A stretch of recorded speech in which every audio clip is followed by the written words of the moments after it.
কেরল ভোটে কংগ্রেসের মুখ্যমন্ত্রীর মুখে শশী থারুর নাকি গান্ধী পরিবারের ঘনিষ্ঠ কেসি ভেনুগোপাল? দৌড়ে আবার আছেন কেরল কংগ্রেসের সভাপতি রমেশ চেন্নিথালা, বর্তমানের কেরলের বিরোধী নেতা ভিডি সথিসানো।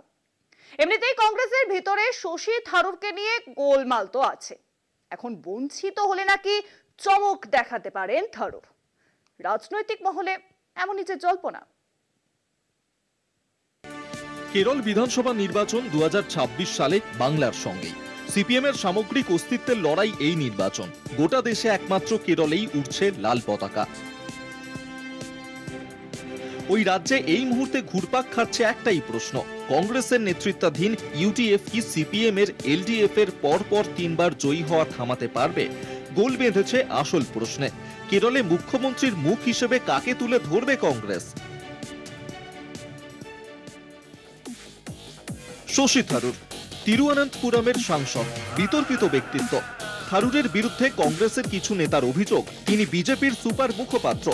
মোদির সমর্থনে উনি বিজেপি নেতাদের থেকেও বেশি বলে চলেছেন। কেসি বেনুগোপাল কংগ্রেস সাংসদ, এআইসিসির সাধারণ সম্পাদক, গান্ধী পরিবারের অত্যন্ত ঘনিষ্ঠ। বেনুগোপাল ইউপিএ সরকারের আমলে প্রতিমন্ত্রী ছিলেন। রমেশ চেন্নিথালা দীর্ঘদিনের বিধায়ক, রাজ্যের মন্ত্রী ও প্রদেশ কংগ্রেসের সভাপতি ছিলেন। কেরল বিধানসভার বিরোধী নেতাও। কংগ্রেসের ছাত্র সংগঠন এনএসইউআই এর সর্বভারতীয় সভাপতি ছিলেন। ভিডি সথিসান কেরল বিধানসভার বিরোধী নেতা, প্রদেশ কংগ্রেসের সহসভাপতি, এআইসিসি ও এনএসইউআই এর সম্পাদক ছিলেন।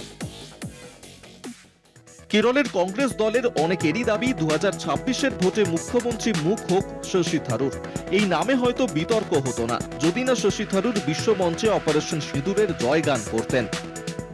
Always said that when my services are required by the nation, I should not be found wanting, and I had no hesitation in accepting the kind invitation of the government, which to my mind is nothing to do with politics and everything to do with our country's national interest. And national interest, to my mind, সব মিলিয়ে দলের কেন্দ্রীয় নেতৃত্ব মোটেই খুশি নয় শশী থারুরের ওপরে। মুখ্যমন্ত্রীর মুখ হিসেবে কংগ্রেস হাইকমান্ড তাকে বাছাই করবে কিনা তা নিয়ে অজস্র প্রশ্ন রয়েছে। কংগ্রেস যদি শশী থারুরকে মুখ্যমন্ত্রীর পদে পছন্দ না করে অথবা কোনো শাস্তিমূলক পদক্ষেপ গ্রহণ করে, সেক্ষেত্রে বছরের সেরা চমক দেখিয়ে থারুর অন্য পথে হাঁটলে তার বিচিত্র হবে না।